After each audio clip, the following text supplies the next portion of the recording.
नमस्कार। नमस्कार। आप आराम करें। नमस्कार। आज हमारे साथ हैं डॉक्टर संजीव कुमार।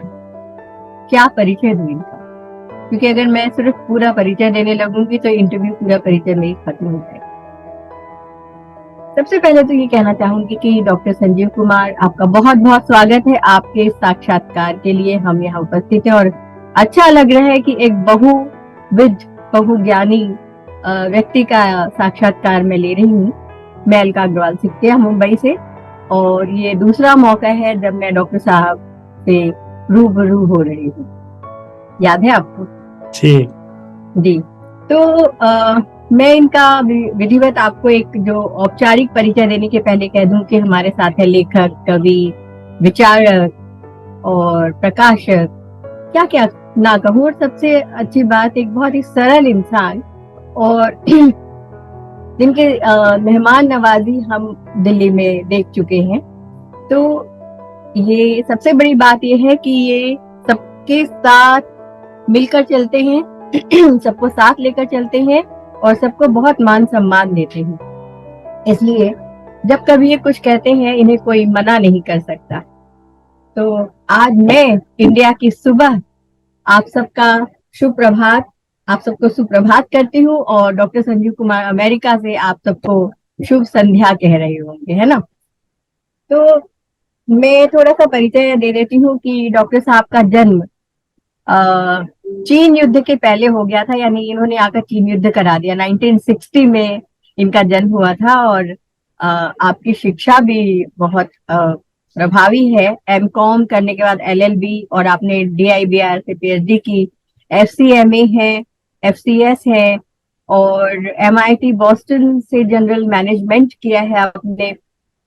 40 साल कॉर्पोरेट में रहने के बाद लास्ट में आप बजाज कंपनी में, बजाज के साथ, बजाज ग्रुप के साथ एग्जीक्यूटिव डायरेक्टर के तौर पर आपने वहां आखिरी काम किया। वीआरएस लेकर के आपने सुप्रीम कोर्ट में एज अ लॉयर भी प्रैक्टिस की।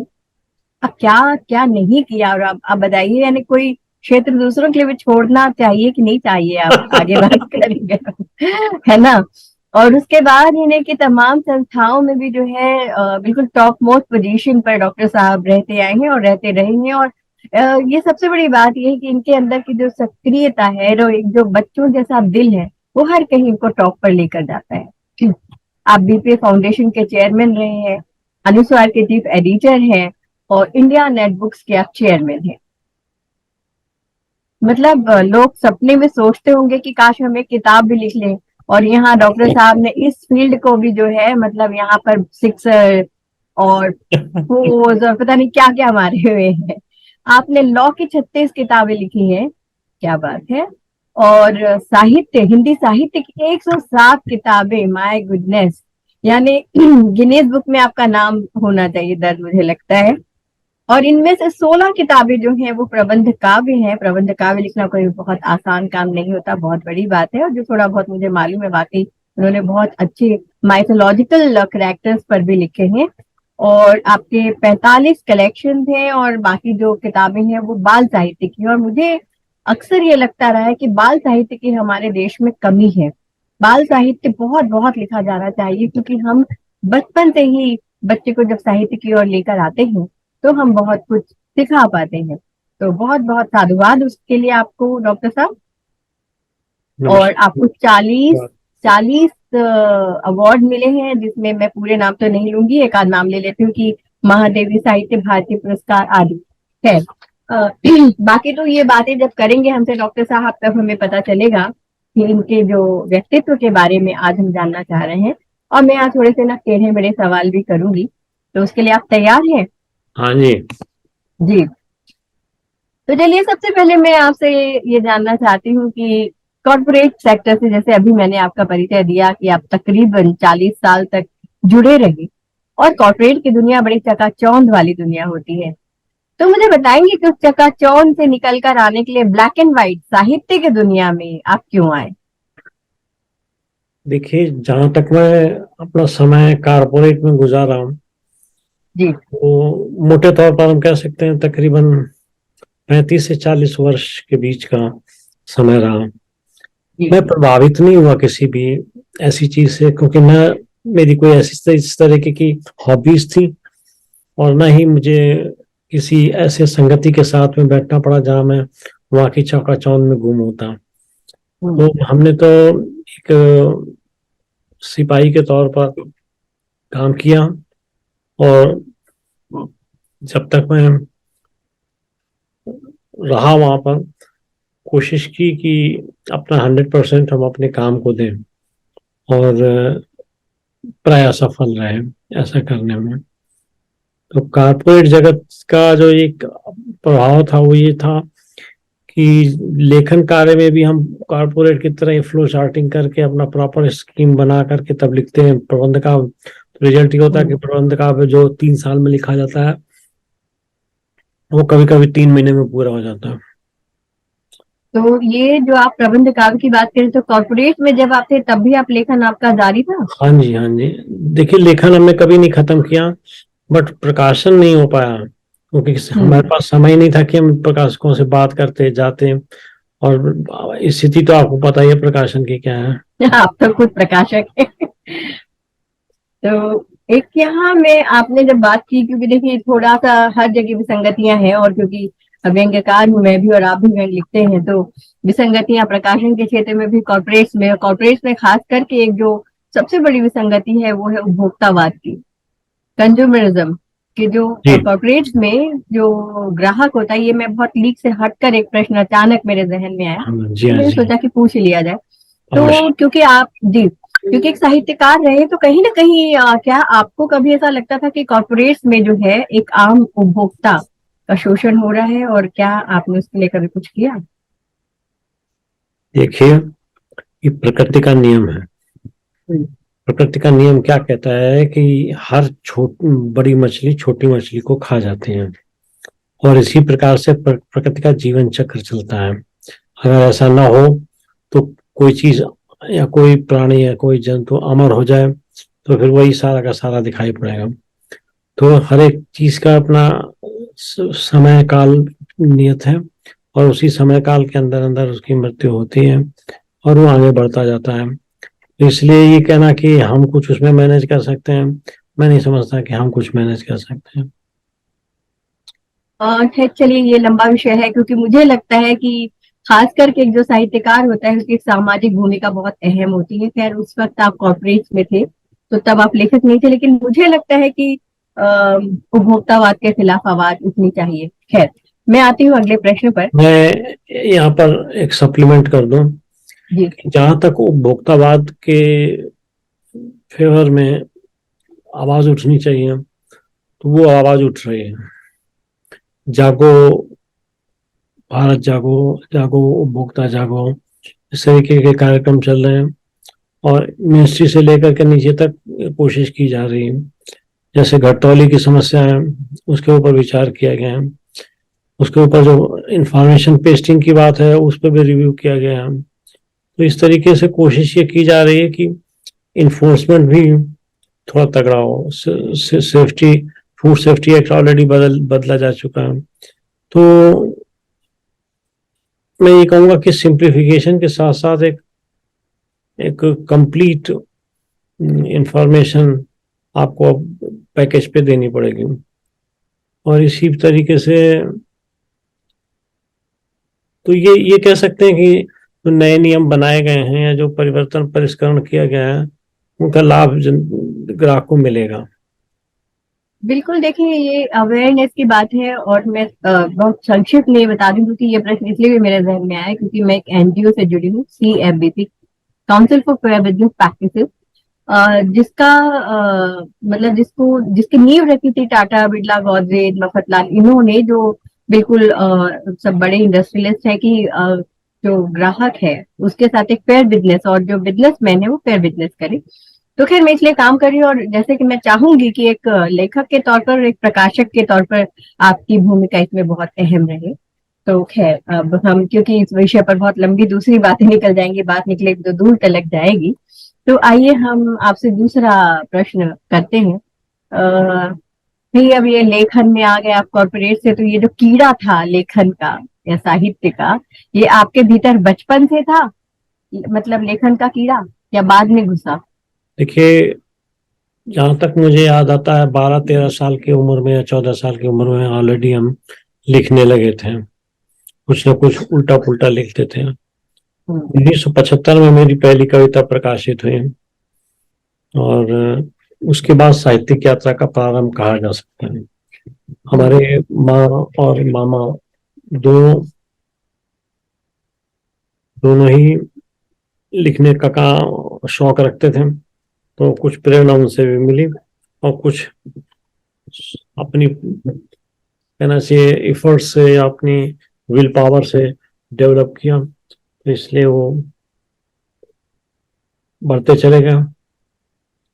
जी, तो मैं ये तो नहीं पूछूंगी कि आपकी पहली रचना कौन सी थी, वो हो सकता है बात में निकल आए, लेकिन मैं थोड़ा अलग हटके ये पूछना चाहूंगी कि क्या आपकी ऐसी कोई रचना, आपने कोई ऐसी रचना पढ़ी है जिसको पढ़ करके आपको ऐसा लगा हो कि काश वो रचना किसी और की रचना, जिसे पढ़कर आपको ये लगा हो कि काश ये रचना मैंने लिखी होती?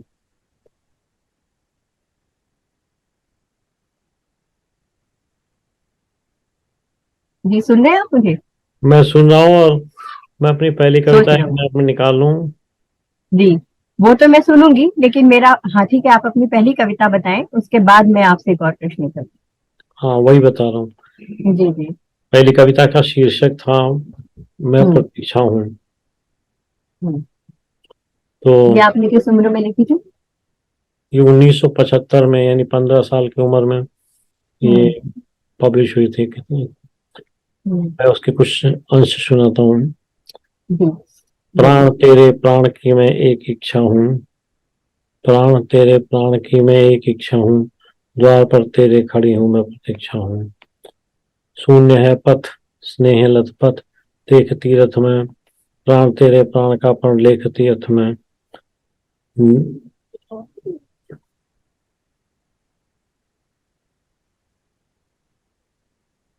एक सेकंड दीजिए, मैं बात खुली गया।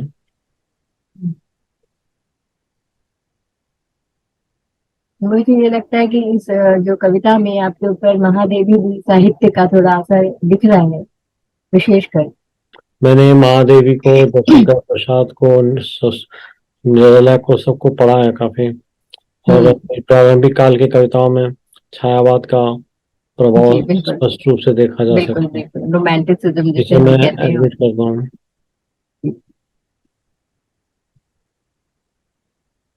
और देखिए, जाकर के काफी सालों बाद आपको महादेवी साहित्य सम्मान भी मिलता है। सॉरी, मैं मेरे पास आ गई है। हाँ जी, बिल्कुल, स्वागत है, शून्य है पथ, बताइए। स्नेह लतपथ, देख तीरथ में, प्राण तेरे प्राण का प्रण देख लेख तीर्थ में। स्नेह के उपमान की नृत्य शिक्षा हूँ, द्वार पर तेरे खड़ी हूँ मैं प्रतीक्षा हूँ। देखते हैं मौन लोचन मौन सम्मोहन, प्राण तेरे प्राण का दुख और आकुल मन। देखना पर छोड़ दूं क्यों वो अनिच्छा हूँ, द्वार पर तेरे खड़ी हूँ मैं प्रतीक्षा हूँ। शक्ति जब तक स्नेह तब तक, पल रहा प्रतिपल प्रतिपल, प्राण तेरे प्राण का मैं क्रोध हूँ कोमल। रूप की मधुरागिनी में क्रोध हूँ, रूप की मधुरागिनी हूँ, सफल सबल बख्शा हूँ, द्वार पर तेरे खड़ी हूँ मैं प्रतीक्षा हूँ। तो ये शुरू से ही छायावाद का एक प्रभाव हमारे ऊपर हम्म। रहा। तो शब्द शैली और हम्म। प्रस्तुति छायावादी पैटर्न पर ही चलती रही। जी, बिल्कुल वही, लेकिन तो सब ये कुछ मिला करके महादेवी जी का हम पर प्रभाव थोड़ा ज्यादा रहा। वैसे तो हम्म। पंत जी का और जयशंकर प्रसाद जी का भी रहा, लेकिन महादेवी जी का प्रभाव ज्यादा रहा। हम्म। नहीं, ये बात तो खैर वो बिल्कुल इसमें पूरी प्रतिबिंबित हो रही है, तो बहुत अच्छी लगी। और पहली रचना 15 साल में आपने जो लिखी, इसमें गूढ़ अर्थ भी है, और कहीं ना कहीं जहां हम भौतिक सत्ता के भीतर ईश्वर की सत्ता जो देखने लगते हैं, कहीं ना कहीं ऑफकोर्स एज रोमांटिसिज्म छायावाद इसमें हमें मिलता है। फिर हम वापस से मेरे पिछले प्रश्न पर आते हैं, और मैंने जैसे कहा कि आपको कोई किसी लेखक, किसी कवि की रचना ऐसी, चाहे वो कविता हो, कहानी हो, जो भी हो, क्या ऐसा लगा कि काश ये मैंने लिखा होता? मुझे हाँ, तो लगता है कई बार। कई बार लगता है। कि मेरे मन की भावना किसी ने चुरा ली हो जैसे। हम्म, लेकिन ठीक है, जिसने लिख दिया सो लिख दिया। हमें लिखना होगा तो हम, हमारे शब्द वो थोड़े होंगे जिस पे उसने लिखा। हमारे शब्द और शैली दोनों एकदम अलग होते हैं और दूर से पहचाने जा सकते हैं। तो ऐसी नहीं कोई बात नहीं बिल्कुल। है कि किसी विषय पर हम्म, किसी ने काम कर दिया और मैं उस पर काम करना चाहता हूँ तो आगे काम नहीं कर सकता, कर सकता हूँ। लेकिन हाँ, थोड़ी देर के लिए दुख होता है देख कर। मतलब कई बार दुख की बात भी नहीं है वो रचना इतनी प्रभावित हमें कर जाती है कि लगता है अरे वाह क्या विषय, मतलब हम भी, हमारे आसपास भी सब कुछ घट रहा होता है लेकिन इस तरह से इस विषय को पकड़ना और उस पर लिख देना। तो कभी ऐसा आप सोच के बताइएगा कि ऐसी कौन सी रचना है जो मैं उसको इस तरह से पूछ सकती थी कि नहीं आपकी कोई, बहुत प्रिय रचना। मैं अ, अलका जी ज्यादा प्रकाशित भी नहीं हुआ पहले, तो इसलिए ऐसी हम्म, कोई घटना नहीं आई मेरे सामने। ठीक जी। तो ठीक है। इसी से ही एक संबंधित प्रश्न एक और जहन में आपके लेखन को लेकर आता है कि क्या ऐसा कोई वाक्य आपको याद है कि आपने जिस शिद्दत से किसी रचना को लिखा, पाठकों का रुझान उस पर उतना आपको नहीं दिखा। जिस दिल से, जिस शिद्दत से आपने उस रचना को लिखा था, क्या कभी ऐसा आपने किसी पर्टिकुलर रचना के लिए महसूस किया? देखिए, मैं मंच का कवि नहीं हूँ। हम्म, मैं साहित्यिक रचनाएं करता हूँ जो मंच पर नहीं सुनाई जाती, क्योंकि वही का पाठकों का रिएक्शन अगर देखना है तो मंच की कविताओं से देखा जा सकता है। लेकिन हाँ, ये जरूर है, हमारी कुछ कविताएं ऐसी हैं जो सिग्नेचर पोएम्स बन गई हैं, और अगर उनको न सुनाओ तो ज्यादातर लोग कहते हैं वो वाली कविता सुनाना मेरे को। तो ऐसी एक दो कविताएं हैं जो सिग्नेचर पोएम्स बन गई हैं। अच्छा लगता है जब लोग उसको, उसकी डिमांड करते हैं कि भाई ये वाली जरूर सुनाइए। नहीं, हमने आपके घर में भी सुनी थी, एक बड़ी खूबसूरत बहुत ही रोमांटिक कविता थी, क्योंकि छायावाद में रोमांटिसिज्म जो होता है उस तरह की भी आप बड़ी खूबसूरत कविताएं लिखते हैं, मुझे याद है वो कविता। जिंदगी में रोमांस नहीं होगा तो सब कुछ खत्म हो जाएगा। बिल्कुल सही हमारी बात। एक कविता है जो हम्म, आपने शायद उस सुनी भी है। सुनाए। हम इंतजार कर रहे हैं, आप बेशक सुनाए उस घटना को। एक सेकंड,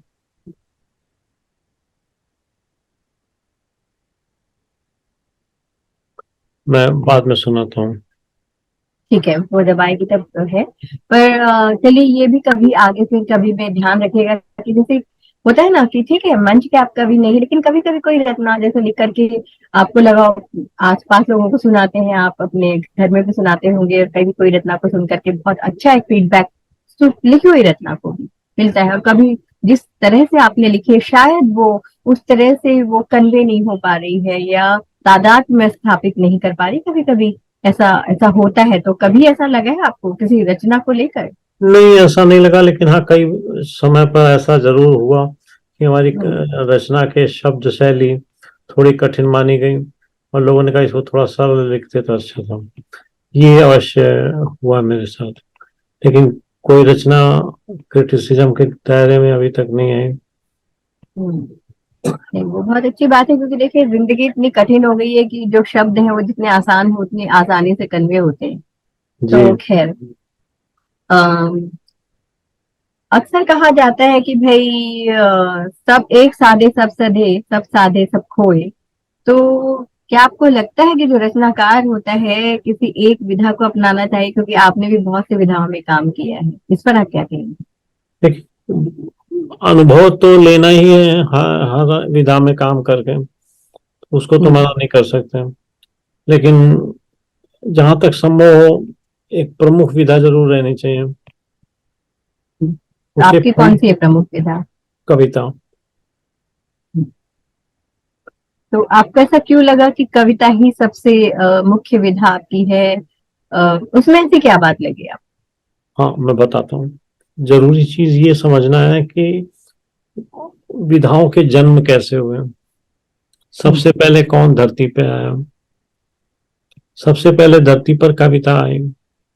अगर आप ऋग्वेद तक उठा के देखें तो वहां भी आपको क्या मिलेगा? कविता, श्लोक लिखे हैं। तो जब कविता पहले जन्मी तो उसकी उसकी जो तय तय की गई तो उसके प्रतिमान तय किए गए।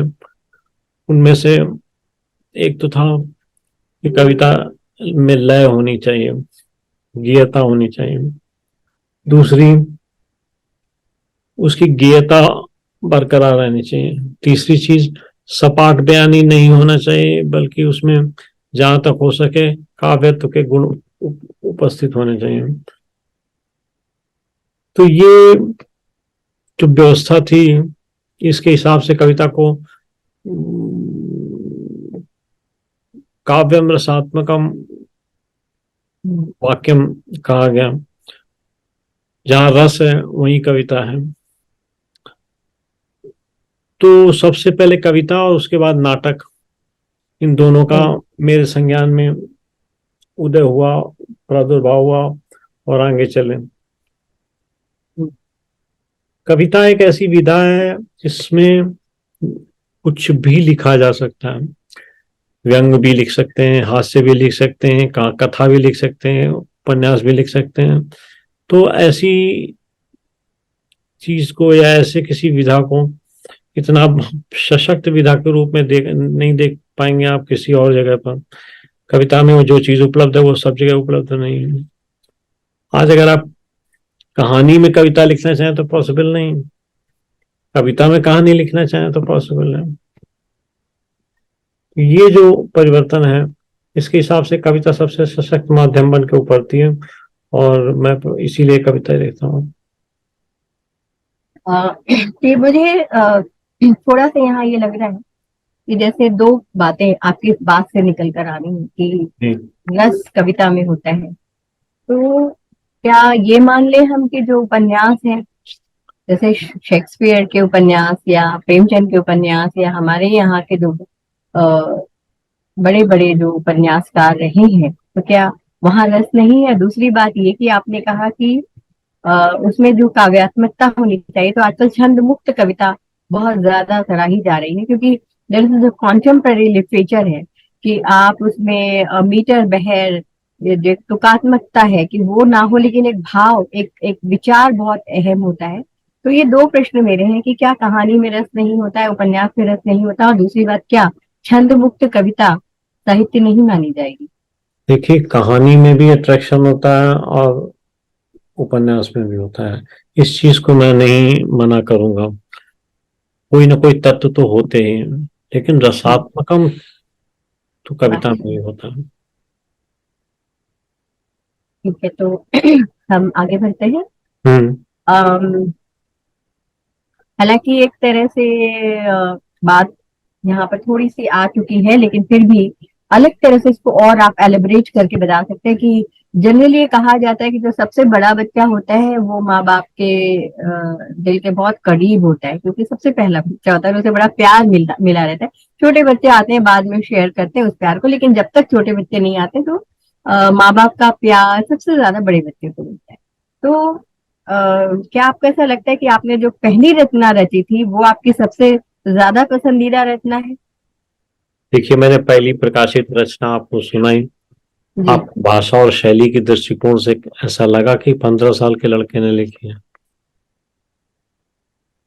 नहीं, वही तो मैंने हम बोला कि तो हम मुझे क्या हमेशा लगा। हाँ, हम हमेशा अपने ऊंचे प्रतिमान, हाई स्टैंडर्ड्स करते लेकर हैं। के चले, और कोशिश की कविता को उसी हाई स्टैंडर्ड्स में ही उसको परफॉर्म करें। अभी मैं एक छोटा सा चीज सुनाता हूँ आपको। जी। मेरी एक नई जो किताब प्रेस में गई है, आपने पढ़ा हम्म, होगा, लंकेश्वर। हम्म, इसका प्रारंभ जिस भाषा में हुआ है वो एक एग्जाम्पलरी भाषा है। कई बार हमको भी लगता है कैसे लिखा। खंड इस प्रकार है। हम्म, श्रीहत शशि, श्रीहत शशि, श्री माने ज्योति, विषय। श्रीहत शशि कला क्षीण। हम्म, चंपा की कलाएं होती ना, कला क्षीण। नभ पर नीरव निशीथ का शांत प्रहर, कांपती पवन रह रह थर थर। स्मित उद्गन निश्चल अंबर, आपदा आसन्न था स्वर्ण नगर। तो डिपेंड करता है कि कहाँ कैसे लिखते हैं। कुछ जगहों पर ऐसी आवश्यकता होती है कि आप सरल भाषा में लिखें, कुछ जगहों पर आप अपनी राइटिंग को चेंज कर सकते हैं, विधात्मक के बजाय हम व्यंजना और लक्षणा में भी लिख सकते हैं। तो डिपेंड करता है। इसके लिए एक कोई यूनिवर्सल ट्रुथ नहीं है, यूनिवर्सल रूल नहीं है कि जिसको लगाया जा सके। आपने जैसे बोला, और मुझे इस आपकी इस पर्टिकुलर लंकेश्वर का जो आपने अभी एक अंश पढ़ा, हाँ, कहीं ना कहीं मुझे इसमें निराला जी की जो राम की शक्ति पूजा जो है, बिल्कुल सही कह रहे अ, हैं, जी, वही छंद है। तो हाँ, उसको कौन सा छंद कहा जाता है, sorry I am just forgetting, मुझे याद नहीं आ रहा, लेकिन वो लगा तो ऐसा ऐसा लगता है कि जब आप इस तरह की भाषा पर काम करते हैं या लिखते हैं, हाँ, तो हाँ, ये आपके भीतर इसी तरह से समाहित है जैसे आप हिंदी लिखते बोलते हैं, या इसके लिए आपको विशेष प्रयास करने पड़ते हैं? ठीक बात है। जहां तक मेरा सवाल है, मुझे प्रयास नहीं करने पड़ते। तो मैं पहली इंस्टेंस पर ही लिख जाता हूँ, मुझे कोई दिक्कत नहीं। बहुत बढ़िया बात है। और लिखने का जो हमारा गति है, जिसे स्पीड कहते हैं, उसका कोई,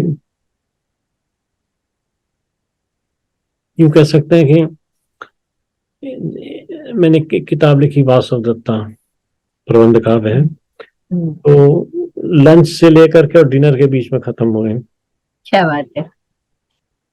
द फास्टेस्ट। तो मतलब माइथोलॉजी से भी आप बहुत अच्छी तरह से परिचित हैं, क्योंकि देखिए जब तक वो ज्ञान नहीं होगा, वासव दत्ता के बारे में आप लिख रहे हैं, आप लंकेश्वर के बारे में लिख रहे हैं, तो जी, तमाम जो फैक्ट्स हैं, तो इसमें फैक्ट्स कितने होते हैं, फिक्शन कितना होता है इस तरह की फैक्ट रचनाओं में आपके? 70 से 80% फैक्ट्स होते हैं।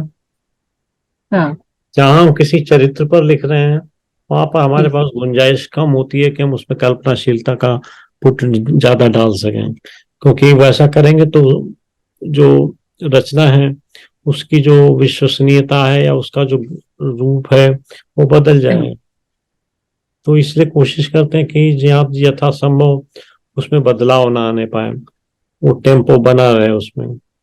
तो इसलिए 70-80% तक तो फैक्ट्स पकड़ के चलते हैं, और उन फैक्ट्स को धीरे धीरे पिरोते जाते हैं एक माला की तरह, और रचना हो जाती तैयार। नहीं, बहुत अच्छी बात है, ऐसी रचनाएं आनी चाहिए, लेकिन थोड़ा सा अभी मेरी कुछ दिनों पहले किसी से बातचीत चल रही थी, जी, तो आप अगर दिनकर जी की रश्मि रथी देखें, जैसे निराला जी के हमने भी राम की हाँ, शक्ति पूजा की बात की, तो जो ठीक बात। दिनकर जी की रश्मि रथी है वो ऑफ कोर्स उसमें से आप देखिए तो ऐसे ऐसे, क्योंकि अश्वत्थामा पर है या और दूसरे के कैरेक्टर्स हैं महाभारत के समय के हैं, तो वो हर एक आम पाठक की समझ में नहीं आती है। तो ये जो मैं ये जानना चाहती हूँ, क्योंकि आज हम एक अच्छे साहित्यकार का साक्षात्कार ले रहे हैं, तो इस तरह की जो रचनाएं हैं उसके पाठक कितने प्रतिशत होते हैं और कितना तवज्जो देते हैं पाठक इस तरह की भाषा, इस तरह की रचनाओं? इस तरीके की रचनाओं के पाठक सामान्य पाठकों से ज्यादा होते हैं। अच्छा, तो जैसे आप एक आप साधारण तरह की भाषा की, आम भाषा की किताब लिख रहे हैं और ये लिख रहे हैं, तो हम क्या कह सकते हैं कि कितनी प्रकाशित, आप तो खुद प्रकाशक हैं, तो प्रकाशन की संख्या में क्या फर्क होता होगा तुम्हें? कैसा मतलब प्रकाशन की संख्या का मतलब? मतलब सपोज मैं ये कहूँ कि मान लीजिए कि आपने एक आम जैसे आपने कश्मीर वाली, मैंने उसका भी कार्यक्रम किया था, हाँ जी, एक हाँ जी। कविता की वो लिखी, हाँ जी, और एक आपने ये लिखी, तो मान लीजिए उसकी आपने 500 कॉपी छापी, तो इसकी कितनी कॉपी छापते होंगे? डिपेंड करता है। हाँ, वही डिपेंड करना ही वो प्रश्न डिपेंड है। करता है विशेष करके कि कितनी कॉपियों का ऑर्डर लेखक ने दिया है।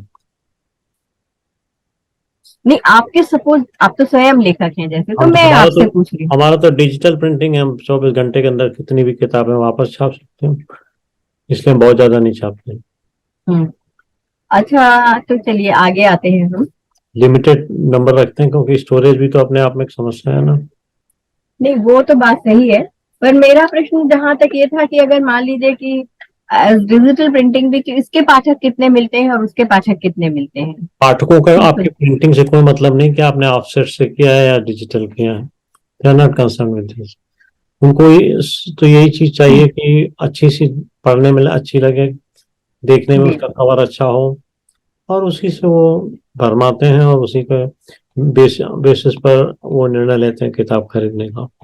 और उसके बाद किताब के अंदर की सामग्री कितनी भावपूर्ण है, कितनी महत्वपूर्ण है, वो डिपेंड करता है।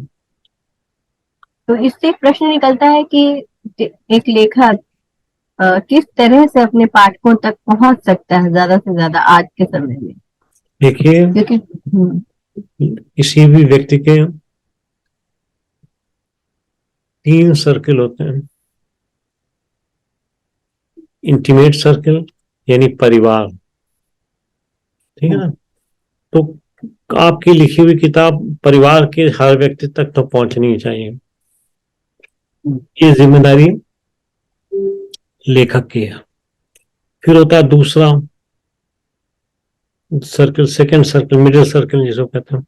मिडिल सर्किल में वो लोग आते हैं जो आपके परिचित हैं, आपके घर आना जाना है, आप उनके घर जाते हैं, मतलब थोड़ा close intimate people outside the family. इनको भी आप जानते हैं अच्छी तरीके से क्योंकि आप क्लोज रिलेशनशिप में हैं। और तीसरे वो होते हैं जो हाय हेलो में कभी मिले तो मिले, कहीं अच्छा वहां मिले थे वहां, लाइक दैट। वो थर्ड सर्किल होता है, जिसको एक्वेंटेंस कहते हैं, जानकार लोग होते हैं। तो एक लेखक को पाठक बढ़ाने के लिए या अपनी पुस्तक की मान्यता या अपनी पुस्तक की छवि सब तक पहुंचाने के लिए ये आवश्यक है कि वो खरीद करके पुस्तकें भेजें, लोगों को भेजें। लेकिन यहाँ ऐसे लेखक हैं जो कहते हैं भैया 5 किताबें आप हमको दोगे बस, उतनी बहुत है, बाकी क्या करना है। अरे 5 पुस्तकें रख करके अलमारी में तो कहीं तुम कभी बन सकते हो। ठीक है लिख लिया, लेकिन किसी को पता नहीं चला जंगल में मोर नाचा किसने देखा।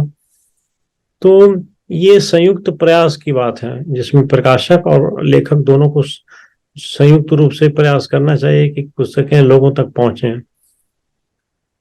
और वही नहीं होता। जी जैसे आपने ये सब प्रकाशक सोचता है कि इस लेखक थोड़ी मदद करें, लेखक सोचता है प्रकाशक ने छापी वो जाने, उसका काम जाने, उसको बेचना चाहिए, हमको क्या मतलब है। तो इस तरीके से बेचारी किताब जो होती है वो फुटबॉल बन जाती है। यहाँ पर एक प्रश्न आ रहा है डॉक्टर साहब कि कई बार ये होता है कि किताबों की कीमत जो है वो इतनी ज्यादा रख दी जाती है, जबकि जहां तक प्रिंटिंग का जो होता है कि मान लीजिए एक किताब पर जो कॉस्ट आती है कई कई बार कीमत बहुत ज्यादा होती है। और जैसे यहाँ 2 चीजें निकलती है, आपने कहा कि 3 सर्कल्स होते हैं। परिवार, जनरली मैंने भी देखा है कि मेरी किताब परिवार वालों ने और खरीद के ली, क्योंकि मुझे ज्ञान रंजन जी ने कहा था कि किताबों को तुम बांटना नहीं, ठीक है। तो लेखक ये खुद अपनी प्रतियां खरीद के बांटे, उससे बेहतर ये होता है कि जो उसके सर्कल हैं वो खरीदे भी। लेकिन सबसे बड़ी बात यह है कि लेखक को प्रकाशक से ये कहना चाहिए कि आप कीमत इतनी रखें, आप बेशक अपना प्रॉफिट कमाए लेकिन इतना ज्यादा ना हो। अलका जी, जो कागज 60 रुपए किलो मिलता था वो 2021 में, वो इस समय 125 रुपए किलो है। कहाँ से सस्ती कर लेंगे किताब। नहीं लेकिन देखिए मान लीजिए मुझे लगता है कि अगर जैसे कोई किताब 200 रुपए की, कि आप मतलब जो ये सॉफ्ट बाउंड है, क्या बोलते हैं आप उसको, पेपर बैग है ना। तो जो पेपर बैग है, क्योंकि चलिए हार्ड बाउंड है और उसमें जैकेट भी है, तो कॉस्ट में फर्क पड़ता है। लेकिन अगर पेपर बैग है तो अगर एक किताब 200 की है, हम पेपर बैग की बात कर रहे हैं। मैं आपकी पेपर की बात समझ गई। जो किताब 100 रुपए में तैयार होती थी आज वो 250 रुपए से 200 रुपए में तैयार होती है। इतना फर्क पड़ गया है जी। अगर कागज के दाम डबल से ज्यादा हो गए हैं और तो प्रिंटिंग भी डबल से ज्यादा हो गई है, तो आप कास्ट कहाँ से कंप्लीट कर लेंगे। और उसके बाद जब आप बाजार में सुनिए, उसके बाद जब लेखक लेता है तो 40% मांगता है, हम 30 देते हैं लेकिन 40% डिस्काउंट मांगता है।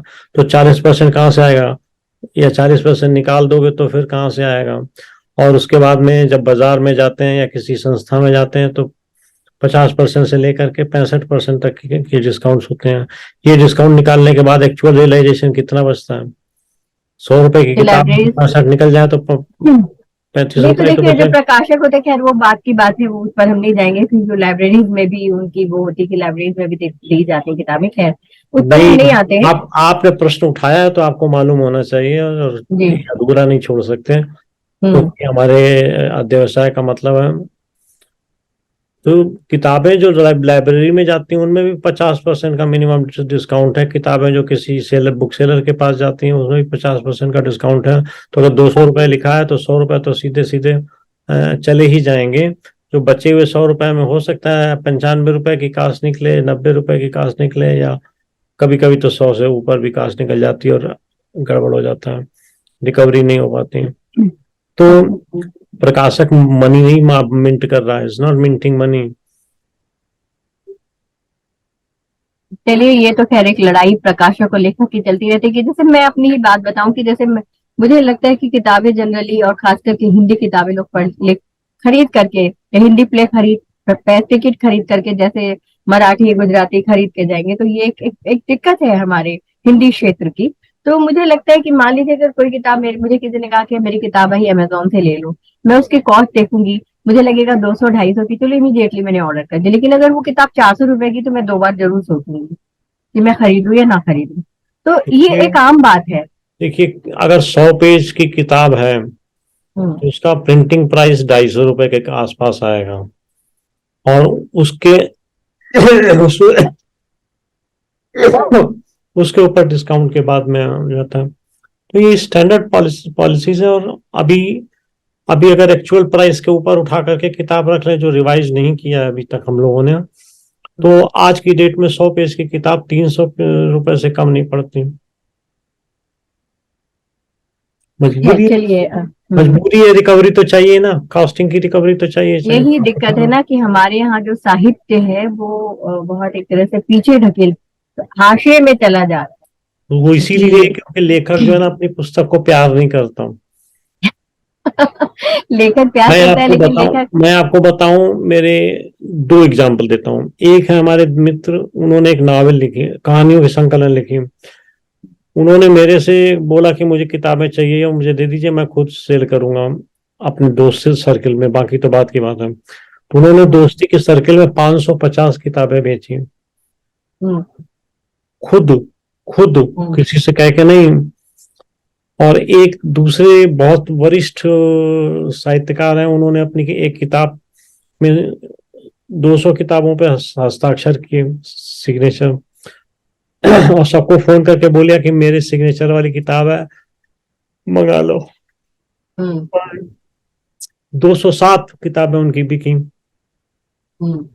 तो अगर लेखक प्रयास करे, अगर लेखक पुश करे, तो निश्चित रूप से फायदा होगा, लेखक को भी फायदा होगा, उसको भी रॉयल्टी तो मिलेगी ना।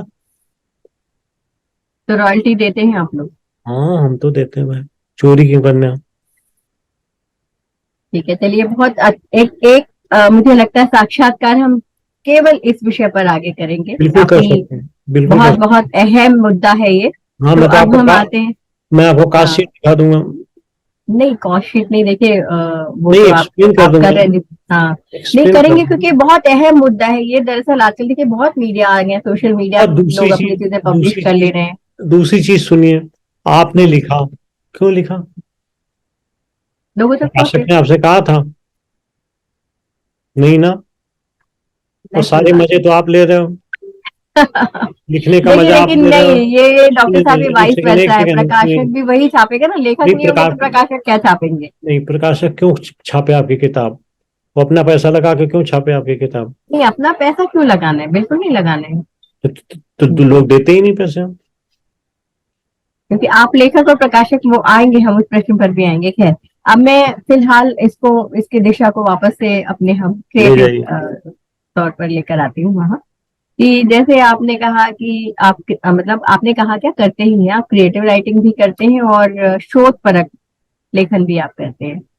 तो दोनों बहुत अलग अलग विधाएं हैं, और दोनों की अलग सोच, अलग विचार। तो कैसे कर पाते हैं? और क्या आपको ऐसा नहीं लगता कि ऐसा करके आप दूसरों का हक छीन रहे हैं? दूसरों की कोई किसी का हक हक तो नहीं छोड़िए। छीनता, कोई किसी का हक नहीं ये भी छीनता। बात। मान लो मैंने महादेवी पर एक आलेख लिख दिया, तो कोई दूसरा हम्म। आदमी लिखना चाहे तो लिखे। उसमें कोई ऐसा तो सही है बात। नहीं कि कविता है कि वही कॉपी करने से कोई नुकसान है। जब आप समीक्षा लिख रहे हो तो लिखो, आप अपनी भाषा में लिखोगे, हम अपनी भाषा में लिखेंगे, किसी प्रकार की जी। कोई प्रतिस्पर्धा इसमें नहीं होती। हम्म, ठीक है। सबके अपने अपने तो व्यक्तिगत विचार हैं। लेकिन मतलब यहाँ एक प्रश्न जो मुख्य तौर पर यह है कि एक तरफ आप क्रिएटिव राइटिंग कर रहे हैं, एक तरफ शोध परक, तो दोनों में आप क्या अंतर पाते हैं और दोनों में आपको आसान कौन सा लगता है? दोनों, एक व्यक्ति दोनों प्रकार से काम कर सकता है। क्रिएटिव राइटिंग में तो ठीक है, जो उसकी भावना है, जो उसका अपना सोच है, उसके हिसाब से वो लिखता है। और ये शोध पर तो आलोचना ग्रंथ लिख सकता है। अगर वो मान लीजिए महादेवी को पढ़ रहा है तो महादेवी के ऊपर लिख भी सकता है, जैसे मैंने महादेवी पर लिखा है, मुक्ति बोध पर लिखा है, अज्ञेय पर लिखा है। तो ये हम प्रयास करते रहते हैं, कुछ सीखते रहते हैं। जब हम किसी की किताबें पढ़ते हैं, उनके बारे में पढ़ते हैं, तो हमें लगता है कि चलो हम भी इसमें एक किताब लिखते हैं। आपको बेहतर कौन सा लगता है दोनों में से? आपको आपके आपके दिल के करीब क्या है, दोनों अपनी क्रिएटिव राइटिंग या शोध परक? दोनों अपनी अपनी पसंद की बात है सब। कोई दोनों करता है, कोई एक करता है। ठीक है। ये डिपेंड चलिए करता है उसकी पसंद क्या है, रुचि कैसी है। हम्म, कोई तो अब यूनिवर्सिटी जब फॉर्मूला नहीं दे सकते हैं। जी जी। आप जैसे लेखन जब करते हैं तो पात्र तो होते ही हैं वहां, तो ऐसे जिंदगी के कौन से वास्तविक पात्र थे, नाम बेशक ना ले लेकिन किसी तरह से कि वो घुसपैठ करके मैं तो जीवन से वास्तविक निकल के पात्रों पर आपके ही वर्कों लिखता में हूँ। आ गए? हाँ। मैं वास्तविक पात्रों पर ही लिखता हूँ, लेकिन मेरे पात्र ज्यादातर पौराणिक काल के होते हैं। जैसे हम्म उर्वशी है, तिष्यरक्षिता है, माधवी है, हम्म अहिल्या ठीक है, है। भानुमति है। ये सब जो है, सब ये पौराणिक चरित्र हैं। और इन पौराणिक चरित्रों की विशेषताओं को अन्वेषित करके हम किताब तैयार करते हैं। तो हम हम्म पात्रों जनजीवन से नहीं उठाते, क्योंकि कहानी लिखने में जनजीवन से पात्र उठाए जा सकते हैं। कविता हम्म, लिखने में ज्यादातर ऐसा नहीं होता कि किसी जीवित व्यक्ति के बारे में कुछ लिखा जाए। तो उसमें भूतकाल में जाकर के शोध करते हैं, शोध करने के उपरांत फिर लिखते हैं किताब। मतलब एक तरह से कहना चाहिए कि जो समसामयिक जिंदगी है उसके पात्र कम होते हैं आपकी कम रचनाओं में, होते है हैं, ना कम मतलब? होते हैं हाँ। उनके ऊपर क्या कविता लिखी जाए। और लिखते भी हैं लोग, तो जैसे मोदी पर लिख देंगे, योगी पर लिख देंगे, तो वो तो ठीक है। नहीं, वो बहुत कम लोग होते हैं, कम लिखने होते वाले हैं। बहुत होते हैं। हाँ जी देखिए, जी, क्योंकि कम बहुत ही जो वास्तविकता है कि एक एक जो आप धूमिल को देख लीजिए, मोची राम पर भी लिखते हैं। और तो बहुत से ऐसे लोग हैं जो सामने आपको दिख रहे हैं। मेरे सामने एक जैसे कि वो टोटी पत्थर निराला जी लिखते हैं, तो जो सामने आपको जिंदगी होते। की उस तरीके की चीज सच्चाइयों तो अलग से। हो गई। तोड़ती पत्थर जो है ना, कोई प्रबंध कविता नहीं है। कविता है, प्रबंध कविता नहीं है। प्रबंध कविता नहीं है, मैंने अभी प्रबंध काव्य की बात ही नहीं करी, मैं तो एक लेखन की बात, सामान्य लेखन की बात, छोटी सी कविता, 4 लाइन की कविता में भी कविता बहुत कुछ कह सकता है। और बहुत वो कुछ कह सकते हैं। सामने जो हाशिए को झेल रहा है कोई अगर व्यक्ति, उसको देख करके वो लिखता है, और वो बहुत एक तरह से वो जो है वो अंकित हो जाती है, काल के पदचिन्हों पर बिल्कुल ठीक, अंकित हो जाती है। बिल्कुल ठीक बात। तो हाँ, अभी जैसे आप अभी फिलहाल भी अमेरिका में बैठे हैं और मैं देख रही हूँ आपको थोड़ी सी नींद भी आ रही है, मैं उसके लिए क्षमा चाहती हूँ, क्योंकि नहीं नहीं, मतलब कोई नहीं। मेरा ये हाँ। और क्योंकि आप अपना बहुत समय अमेरिका में भी गुजारते हैं, क्योंकि जब बच्चे वहाँ सेटल हैं तो ऑफकोर्स वहाँ आपको एक जाना पड़ता है ये पेरेंट्स के बच्चों तौर का पे। भी है, और इंडिया नेटबुक्स का कार्यालय भी है, तो यहाँ भी अच्छा, एक नेटवर्क तैयार किया जा रहा है। बहुत बढ़िया बात है ये, क्योंकि मतलब ये जरूरी है कि हिंदी का प्रचार प्रसार हम हाँ, ज्यादा से वो ज्यादा शुरू करें। हो और चुका है ऑलरेडी। हम यहाँ से आधा दर्जन किताबें छाप चुके हैं। अच्छा, तो वहां जब आप जाते हैं डॉक्टर साहब, तो आप ये बताएं कि वहां आपको हिंदी और हिंदी साहित्य के लिए क्या माहौल मिलता है? अभी आपने बोला वहां माहौल आपका अच्छा ऑफिस है। भी है। माहौल हम्म अच्छा है, बहुत सारी संस्थाएं लोगों ने बनाई हैं, हिंदी के कार्यक्रम होते रहते हैं, लोग आपस में परिचर्चा करते रहते हैं। मैं तो कहूंगा कि प्रवासी भारतीयों को सैल्यूट करना चाहिए कि वो हिंदी के लिए इतना प्रयास कर रहे हैं। हम्म। और तो मैंने कई ही देखा बार है। हाँ, क्योंकि वो महिला काव्य मंच से जो मैं जुड़ी हूँ, मैं देखती हूँ कि वहाँ अभी कल ही मेरी ऑस्ट्रेलिया की एक मीटिंग थी या न्यूजीलैंड की, तो मैं देखती हूँ कि हम शायद फिर भी कई कई बार अंग्रेजी के शब्द यहाँ ले आते हैं, और वो कई बार इतनी अच्छी हिंदी बोलते हैं, और इतनी जो आपने कहा कि पौराणिक उनके जो चरित्र भी होते हैं, तो मैं देखती हूँ कि वो वहाँ अपनी संस्कृति को बचा कर रखने की ज्यादा कोशिश कर रहे हैं वहाँ कर के रहे हैं, लोग। बिल्कुल ठीक कह रहे हैं। जी, और कोशिश कर रहे हैं कि अपने बच्चों को किसी तरह से हिंदी थोड़ी बहुत सिखाई जा सके, क्योंकि मेरी फ्रेंड है जो कहती है कि मतलब ऐसा साहित्य आप लोग करो कि जैसे ज्यादा से ज्यादा बच्चों को ऑडियो विजुअल हिंदी ज्यादा से ज्यादा जिनको हम आसानी से सिखा सकें। तो ठीक इसके बात लिए इंडिया नेटबुक भी कुछ करे, ये मैं चाहूंगी आगे। है। इंडिया तो नेट बुक्स 3 प्रकार के काम कर रहा है, ठीक है ना। जी। सबसे पहले तो मैगजीन सब तक पहुंचाने की कोशिश की जा रही धीरे धीरे। दूसरी, जो बाल साहित्यकार हैं, बाल रचनाकार हैं, उनको हम उनकी प्रतिभा को आगे लाने के लिए प्रयास करते हैं। हमारा जो सबसे छोटा रचनाकार है उसकी उम्र 6 वर्ष है, और सबसे वयोवृद्ध जो है वो 99 वर्ष के हैं। तो हम बाल बच्चों को भी लिखने के लिए प्रेरित करते हैं। 6 साल से 15 साल के बीच के तकरीबन 15 या 16 किताबें हम ऑलरेडी निकाल चुके हैं। दूसरी चीज, हमने एक प्रवासी साहित्य संगमन के नाम से संस्था बनाई है, जो प्रवासियों के क्रिएशन को, उनके लिखे हुए कविताएं और व्यंग और वगैरह वगैरह, इनको एक जगह इकट्ठा करके और एक साझा संकलन के तौर पर बना करके पेश करता है। ये कार्य हर साल एक बार किया जाता है। जैसे अभी हमने पंछी मेरे देश के एक कलेक्शन जी, मैं जुड़ी हूँ उससे। तो वो अभी किया है, अभी लघु कथाओं पर चल रहा है। तो इस तरीके से इन कार्यों के द्वारा भी हम लोगों को एक दूसरे से जोड़ रहे हैं। तीसरा, जो भी हमारा कार्यक्रम होते हैं, उन कार्यक्रमों के से संबंधित जो एडमिनिस्ट्रेटिव एस्पेक्ट है, उसमें मैं किसी न किसी प्रवासी को अवश्य जोड़ता हूँ। चौथा, वहां से पब्लिश होने वाली 1-2 मैगजीन्स में मैं सलाहकार के तौर पर काम कर रहा हूँ, और उनमें कंटेंट डेवलपमेंट जैसी जो स्थितियां हैं उनको भी इम्प्रोवाइज कर रहे हैं। तो इस तरीके से बहुत सारे काम जो है हम कर रहे हैं अपने प्रवासी भारतीयों के लिए, और मैं ये कहूँगा कि वो अच्छा काम कर रहे हैं, और वो इसी तरह काम करते रहेंगे तो एक दिन धाक जम जाएगी हिंदी की विदेशों में भी। वो तो देखिए बहुत जम गई, क्योंकि हिंदी ने अपना जो है दायरा बहुत बढ़ा लिया, और वो बहुत इस बड़ा समय नहीं। सबसे ज्यादा बोली जाने वाली भाषा है। तो अम, जैसे कि बात चली, तो ये मैं एक इसी से जुड़ी एक बात मुझे आप बताएं, क्योंकि आप वहां भी उनके बीच में आप हाँ जी। जाते हैं। तो क्या आपको ऐसा लगता है कि जो हमारे देश के साहित्य, जो भारत में जो साहित्यकार रह रहे हैं, उनसे ज्यादा जो प्रवासी साहित्यकार हैं हिंदी के लिए, विशेषकर से शुद्ध हिंदी भाषा के लिए ज्यादा आग्रही है, कंपेयर करें हम यदि हमारे देश में रह रहे साहित्यकारों से, तो क्या उनका आग्रह कुछ ज्यादा है हिंदी के लिए? नहीं, कुछ लोग थोड़ी सी कठिन भाषा में आ जाते हैं, जैसे मेरी तरह, और कुछ लोग बिल्कुल साधारण भाषा में लिखते हैं।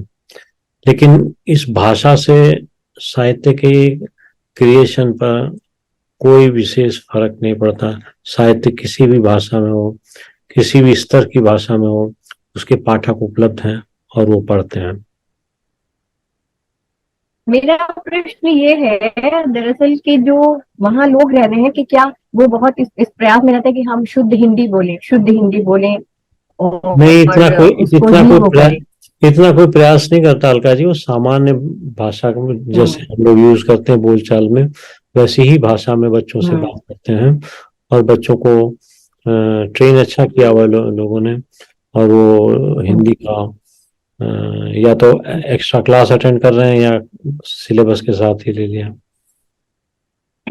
अभी देखिए, हालांकि इस पर हम थोड़ी सी बात पहले कर चुके हैं, पर यहाँ पर मैं बहुत ही एक अच्छे से इंटरेस्टिंग वे में आप बताएं मुझे कि हाँ, जैसे अभी थोड़ी सी बात निकली भी, लेखक और प्रकाशक, हिंदी प्रकाशक खासकर, और वैसे भी कोई भी प्रकाशकों की जो संबंध होते हैं दोनों के, वो थोड़े खट्टे मीठे से रहते हैं।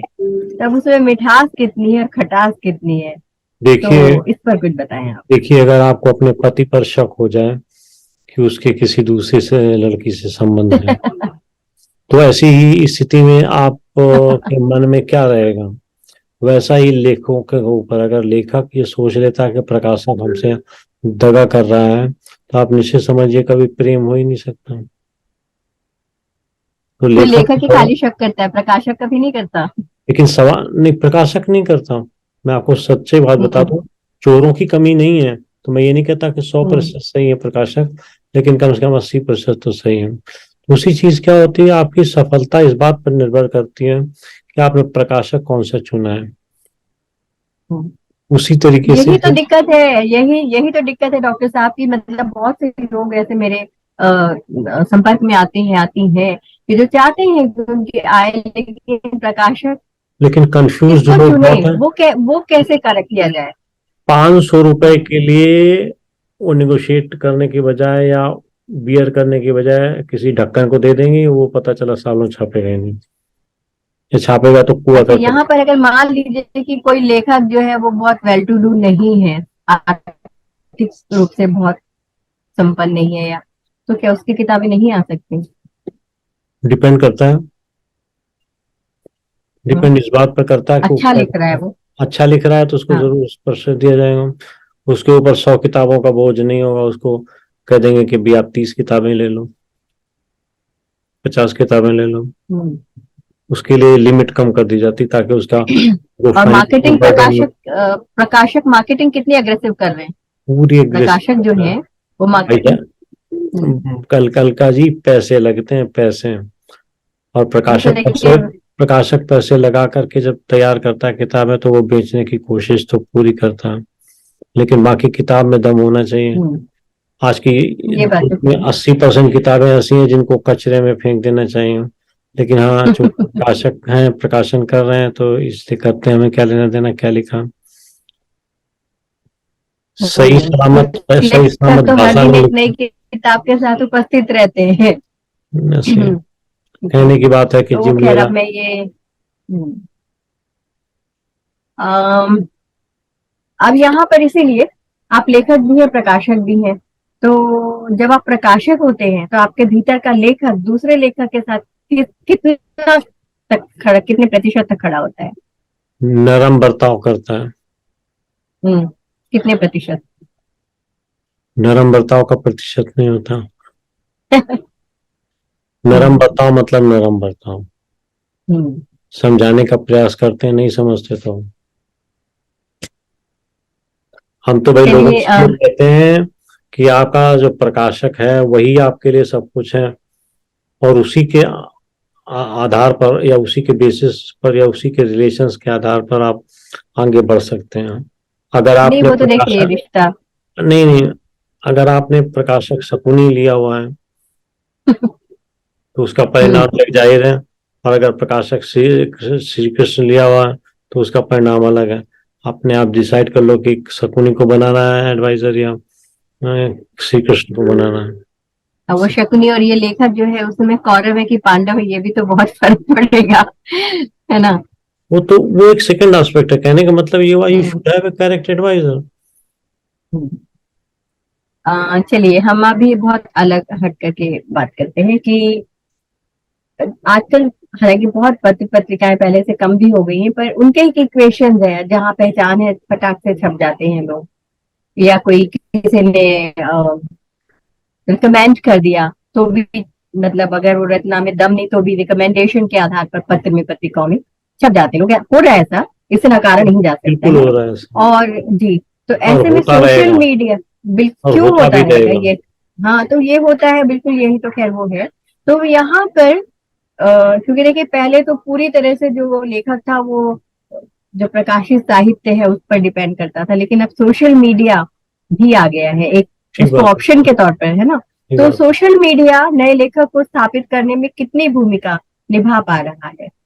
देखिए, निभा पा रहा है या कम ज्यादा हो सकता है, लेकिन मैं ये जरूर कहूंगा कि सोशल मीडिया ने लोगों को अपनी बात रखने का मौका दिया है। पहले तो ये होता था कि प्रकाशक नहीं छाप रहा तो किताब को दीमक खा रही होती थी। अब क्या होता है कि वो स्थिति नहीं आती, वो अपने सोशल मीडिया के थ्रू बाजार में तो आ जाता है। तो सोशल मीडिया ने बड़ा कंट्रीब्यूट किया है, बड़ा अच्छा योगदान दिया है अपने प्रकाशक को और उस लेखक को, दोनों को। कि जैसे यहाँ तक कि जैसे कुछ लोग किंडल पर अपनी किताबें सेल्फ पब्लिश भी कर लेना डिजिटल रूप में, और पढ़ रहे हैं लोग उनको। और ये तो खैर छोटे छोटे से फेसबुक, इंस्टा, ट्विटर, ये छोटी छोटी चीजों को तो खैर ला ही रहे हैं। और आपने लेखन की कई पीढ़ियां देखी, जैसे आपने कहा कि उस समय महादेवी जी वगैरह भी का भी ये छायावाद वगैरह सब आपने देखे हैं, और अनुस्वार मंच के जरिए आप नए लेखन को भी देख रहे हैं। तो मैं ये जानना चाहती हूँ, वेरी ऑनेस्टली आप मुझे ये बताएं कि जो क्या नई पीढ़ी पुरानी पीढ़ी से बेहतर लिख रही है, या क्या कहा जाएगा, ओल्ड इज गोल्ड, या ये नहीं, कह सकते हैं कि ऐसा new is better than old? पीढ़ी का पीढ़ी से मुकाबला करना उचित नहीं है। हम्म। यहाँ कुछ लोग नई पीढ़ी में भी अच्छा लिख रहे हैं और कुछ लोग पुरानी पीढ़ी में भी अच्छा लिख रहे हैं। तो अच्छा और खराब दोनों प्रकार की चीजें लिखी जा रही। इसको इन ब्लॉक तो पूरा एक साथ आमने सामने रख के तौला नहीं जा सकता, क्योंकि उसमें और फैक्टर्स भी शामिल होते हैं। सोशल फैक्टर्स हैं, इकोनॉमिक फैक्टर्स हैं, लीगल फैक्टर्स हैं, वगैरह वगैरह। तो इसलिए आवश्यक है कि कोई पर्टिकुलर चीज को देख करके उसको कंपेयर करके आप समझ सकते हैं कि किसकी लिखावट में दम है और कितना है। आप नाम लेना चाहेंगे, पूछिए आप। नहीं। पुराने नहीं लेना चाहेंगे? नो कंट्रोवर्सीज प्लीज, है ना, है ना, यही कहा जा सकता है। खैर, अ, एक बड़ा घिसा पिटा सा प्रश्न पूछूं क्या? हाँ बिल्कुल। हिसाब पिता कि कटा फटा जैसा भी हो, प्रश्न प्रश्न पूछे। हाँ, कि भाई नए जो उग रहे लेखक हैं उनके लिए पुराने लेखकों का क्या संदेश है, पूछ ही ये लेते पुराने हैं। लेखों का दो संदेश है। सब पहली चीज तो ये कि पढ़ो, लिखने से पहले पढ़ तो लो। अगर शोध नहीं बिल्कुल। करोगे तो लिखावट में कमजोरी रहेगी और गाड़ी हम्म। पटरी से उतर जाएगी। एक, और हम्म। दूसरा ये कि जो लिखो उसको जल्दबाजी में मत लिखो, 4 बार पढ़ करके तब उसको आगे निकालो। ये दो चीजें मैं कहना चाहूंगा। और तीसरे, किसी मठ का के सदस्य मत बनो, एकला चलो। एकला चल के कई लोग, मतलब हमारे जैसे लोग तो एकला चल करके एकले ही रह जाते हैं कई बार। और जो मठ में है, हालांकि मैं तो नहीं मानती, बिल्कुल आपकी बात से सहमत हूँ, क्योंकि वहां फिर आपका अपना मौलिक लेखन बहुत प्रभावित होता है। तो एकला चल करके कितना आगे तक पहुंचा जा सकता है? मैं आपके सामने पीजिए पीजिए पानी, पानी पानी पानी ले मैं आपके सामने बैठा हूँ। लीजिए।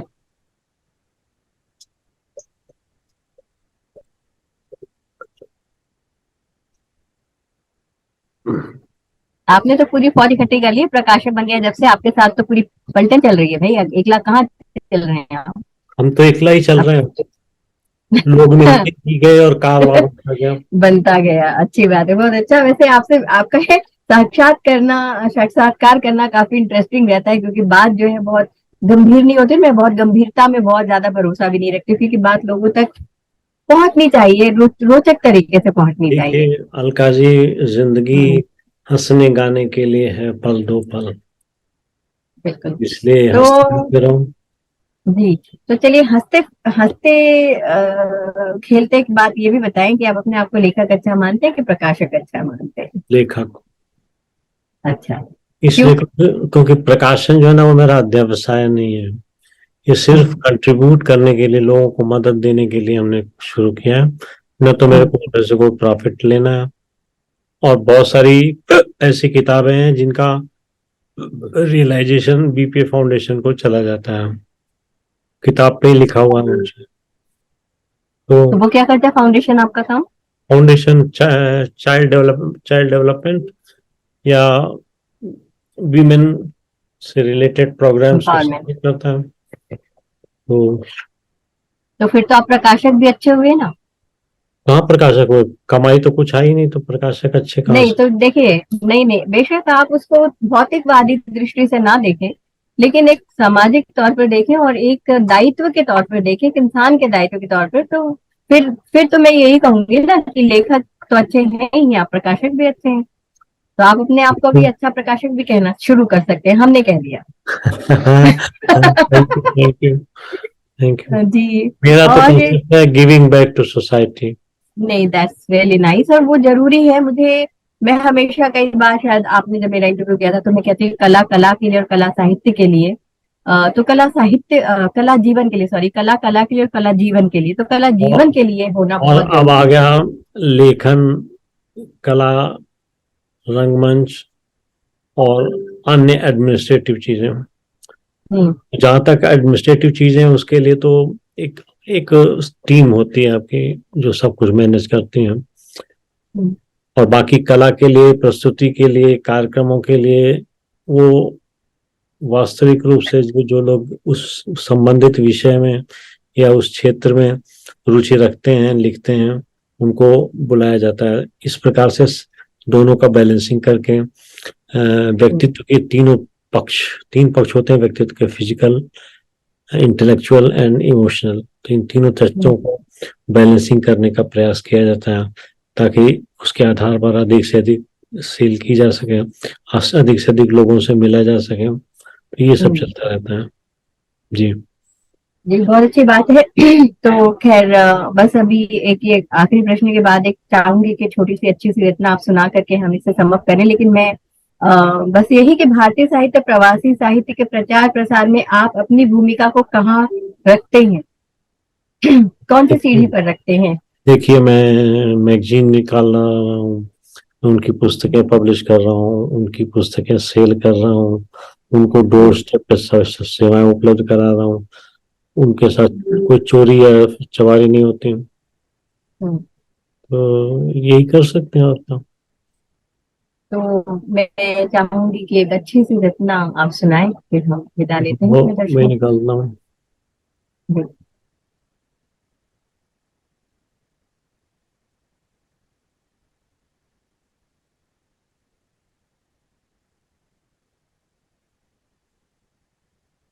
वैसे तो आपने तो कश्मीर, जी, कश्मीर की समस्या पर भी जो आपकी पुस्तक आई है हाँ, वो काफी खामोशी, इंटेंस है। खामोशी खामोशियों की चीखें। जी, जी। कि खामोशी भी चीखती है।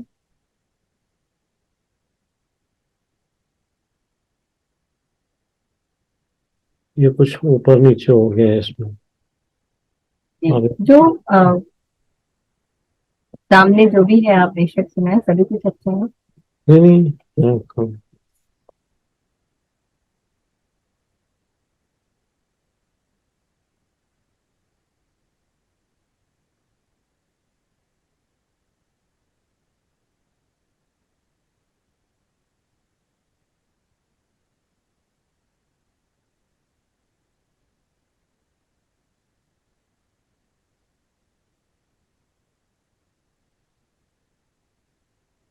ऐसा करता हूँ हम्म, कि मैं अग्नि परीक्षा के कुछ अंश सुनाता हूँ जी, आपको। जरूर।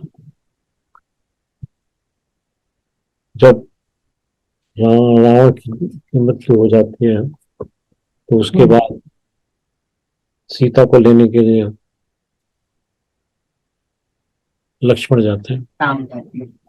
तो लक्ष्मण और सीता के बीच में थोड़ा सा संवाद होता है, एक दूसरे को पूछते हैं कैसे, क्या क्या क्या हुआ पीछे। तो वैसे ये सीता कहती है, लंका की उस कारा में, कारा माने जेल, लंका की उस कारा में जीवन भी क्या जीवन था, मन मृत्यु कामना करता, रघुवर में ही पर बन था। विश्वास अटल पा मेरा, रघुवर अवश्य आएंगे, और मुझसे विलग न होंगे, कैसे वापस जाएंगे। सौमित्र कहूँ मैं कैसे, उस भार तुम्हारे मुख से, आभार तुम्हारे मुख से, भ्राता के बन अनुयामी, जीवन भर डाला दुख से। भाभी की रक्षा का भी जो भार उठाया तुमने, जीवन में हम दोनों को हैरणी बनाया तुमने। ये कठिन युद्ध की छाया कैसे कट पाई होगी, चिंता मेरे जीवन की कैसे घट पाई होगी। मेरा मन समझ न पाया, उर्मिल करने दुखाया, पहले स्वामी के संग, मैं पहले स्वामी के संग थे, पर बनी हमारी छाया। तो ये कहती है कि जहां पर इसको रखा गया था वो एक कारागार जैसी जगह थी। आप गई हैं कभी लंका? नहीं, लंका नहीं दी। तो अगर आप जाएंगी तो वो जो स्थान देखेंगे उससे आपको पता चल जाएगा कि जो कुछ कहा कह रहा है उसका क्या मतलब है। अशोक वाटिका। अशोक वाटिका, और वाटिका की बजाय अशोक और अशोक की वजह सिर्फ शोक दिखाई पड़ेगा और कुछ नहीं। अब एक छोटी सी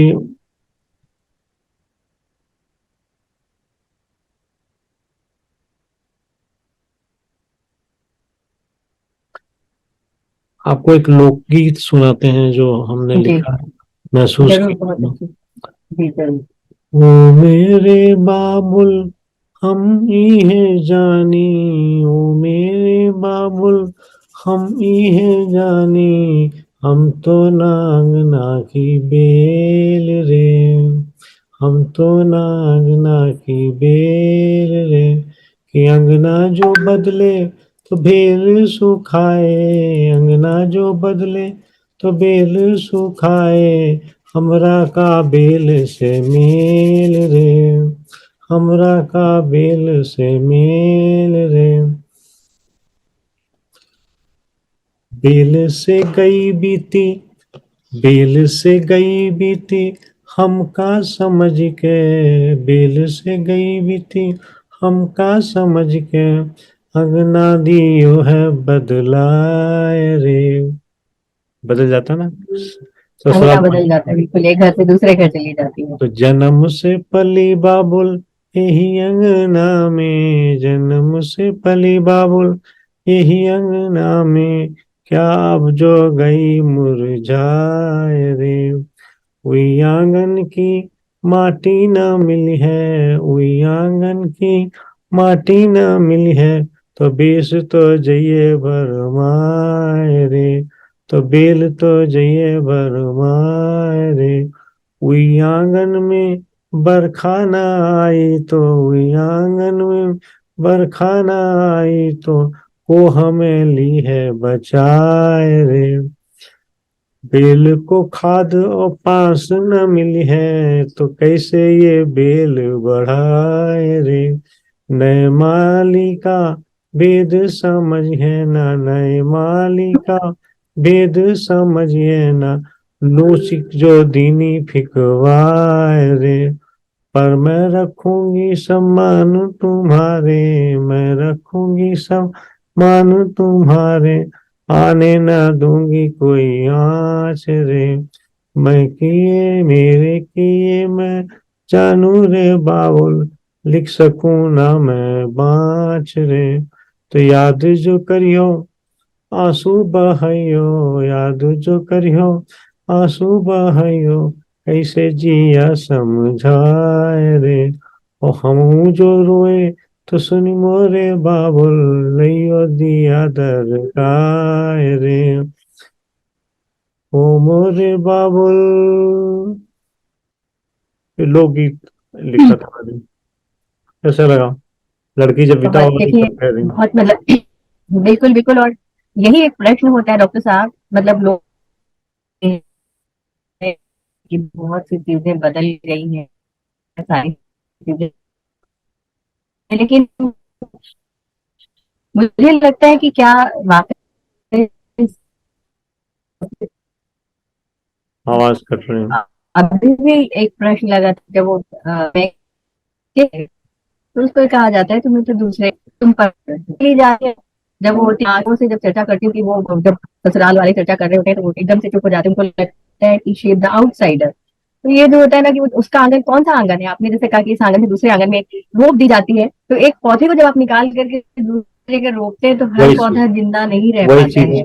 है ना, क्योंकि उसको जरूरी नहीं है कि वो उसको उस तरह का हवा पानी मिट्टी वैसे मिल पाए। तो वही बहुत मुश्किल है। और अब मैं हालांकि क्योंकि ये जो हम इसको जिस नोट पर आज हम इस चर्चा को खत्म कर रहे हैं, ये दिया है आपके दोनों ही रचनाओं ने। तो सीता मैया का भी कि वो सारा जीवन उन्होंने राम के साथ, वो भी नहीं, कोई भी व्यक्ति, कोई भी ठीक है, क्योंकि उन्होंने एक तवज्जो की, देखो एक आम आदमी की बात भी राजा सुनता है, लेकिन जी। आपने क्या एक दूसरा व्यक्ति इतना अहम हो गया कि जिसके पीछे आपने अपनी पत्नी की जो पवित्रता पर हमेशा शक किया। कितनी बार परीक्षा लेंगे आप, कितनी बार, पहले आप उसको लेकर आए तभी भी आपने उसकी वो परीक्षा ली, उसके बाद हाँ। फिर आप अपनी परीक्षा लेते हैं। और यही वाली बात है कि आत्मसम्मान वो जमीन में समा गई, वो तो एक सिंबॉलिक तरीका है कि नहीं हमें नहीं देनी बार बार परीक्षा, और वो सीता क्या दोबारा जा सकती थी?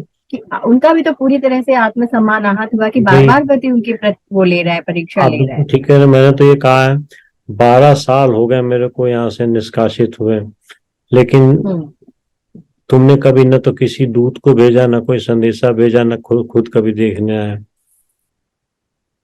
दूसरी बात, अश्वमेध घोड़े तो जीत लिए लव कुश ने, आपका अश्वमेध यज्ञ कहाँ चलेगा? आपने वहां भी एक पुरुष जो है वो अपनी वो कि देखो मैंने तो जो है विश्व लंकेश्वर को जीत लिया, देखो मैंने तो मर्यादा पुरुषोत्तम अपने आप को बना लिया। ठीक है, मेरी इस बात पर हो सकता है जो कंजर्वेटिव लोग हैं वो मुझे बहुत इसके लिए लताड़ेंगे कि देखो ये ऐसी बात करती है अलका अग्रवाल, लेकिन जो सच है, एक स्त्री होने के नाते कई बार हमारी आंखों में आंसू आते हैं कि क्यों सारी प्रताड़ना स्त्री को ही कहता है। वो ये तय करूंगा मैं कि कितनी हवा ले सकती हो तुम, क्यों क्यों कहते हो तुम, मैं अपनी हवा खुद लेना चाहती हूँ। इसमें आपको मैं वाल्मीकि रामायण के युद्ध कांड का 115वां सर्ग पढ़ने के लिए रिकमेंड करूंगा। वहां तो राम इतना तक कह जाते हैं कि मैं तुम्हें बिना अग्नि परीक्षा के अपने साथ नहीं ले जा सकता, तुम अगर चाहो तो कहीं भी जा सकती हो, तुम चाहो तो लक्ष्मण से शादी कर लो, विभीषण से शादी कर लो, सुग्रीव से शादी कर लो, लेकिन मैं नहीं ले जाऊंगा तुम्हें। ये एक मर्यादा पुरुषोत्तम व्यक्ति के शब्द हैं।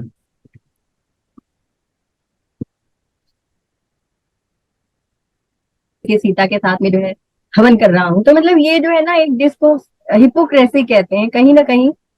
ठीक है, रामचरितमानस में तुलसीदास ने राम के चरित्र को बहुत अलग तरीके से डिपिक्ट किया है, पर ये भी एक दरअसल ये भी एक लंबा विषय है, इस पर पूरा रिसर्च करके हम इस पर भी कभी साक्षात्कार करेंगे डॉक्टर साहब, क्योंकि बिल्कुल। अश्मा और बहुत उद्वेलित अग्नि करते हैं परीक्षा, प्रश्न। अश्मा और अग्नि हाँ, एक परीक्षा पढ़े। बिल्कुल अग्नि परीक्षा और स्त्री चरित्रों के साथ जहां जहां जो हुआ है, द्रौपदी को अगर कुंती ने कह दिया कि भाई 5 पुरुषों के साथ मतलब बांट लो, तो वो बांट दी जाती हैं, तो अक्सर ये प्रश्न उद्वेलित करते हैं क्या हमें। मतलब ये हुआ और जब बांट? भी आप इस प्रश्न मेरा बताओ, अगर मान लो माँ ने कह दिया कि बांट लो पांचों, तो उनमें से क्या धर्मराज को ये नहीं कहना चाहिए कि माँ ये तो लड़की है, इसको किसको कैसे बांटेंगे? वही तो बात है कि आप धर्मराज कहलाते हैं, क्या धर्म के विरुद्ध नहीं था ये, वो वस्तु नहीं थी। यही बात है कि जो शुरू से लेके अब तक तो वस्तु समझा जा रहा है। ये तो कहना चाहिए था ना, अगर नहीं बोला तो इसका मतलब तुम भी शिकार हो उसी चीज के। देखिए यहाँ पर डॉक्टर साहब ये पूरी की पूरी की वहां वस्तु समझ के उसको दांव पे भी लगा देगा, जबकि प्रश्न करती द्रौपदी कि जब तुम स्वयं को जुए में हार चुके हो तो तुम्हें मुझे दांव पर लगाने का अधिकार किस तरह से है। बहुत सारे प्रश्न हैं, चर्चा लंबी होगी बहुत। मैं नहीं जानती कि मैंने प्रश्न अच्छे किए नहीं, लेकिन हाँ दरअसल इतनी बातें हैं आपसे करने के लिए कि मुझे लगता है कि अरे हम तो अभी शुरू किया था, क ख ग घ में से अभी हम क और ख तक पहुंचे थे, 12 खड़ी तो बाकी है। ऐसा करते हैं बकरा किस्तों में जैसे होता है ना, तो उसी तरीके से साक्षात्कार किस्तों में कर लीजिएगा, दूसरी किस्त जब मन हो तो फिर कर लीजिएगा, कुछ प्रश्न पूछिएगा। इस तरीके से 3-4 साक्षात्कार कर लेंगे तो आपके सारे प्रश्नों के जवाब मिल जाएंगे। ठीक है, बिल्कुल। तो मेरा इंटरनेट अनस्टेबल बता रहा है। और दूसरी बात ये है कि ठीक है, तो अब हम कहते हैं ना कि फिर हम अगली गेस्ट के साथ मिलेंगे, हम लोग डॉक्टर संजीव कुमार जी के साथ, मैं अलका अग्रवाल सिकतिया। तो आप सबको मुझे लगता है कि डॉक्टर साहब को जानने के लिए बहुत कुछ आज मिला होगा। तो मिलते हैं हम अगले साक्षात्कार में। नमस्कार। नमस्कार।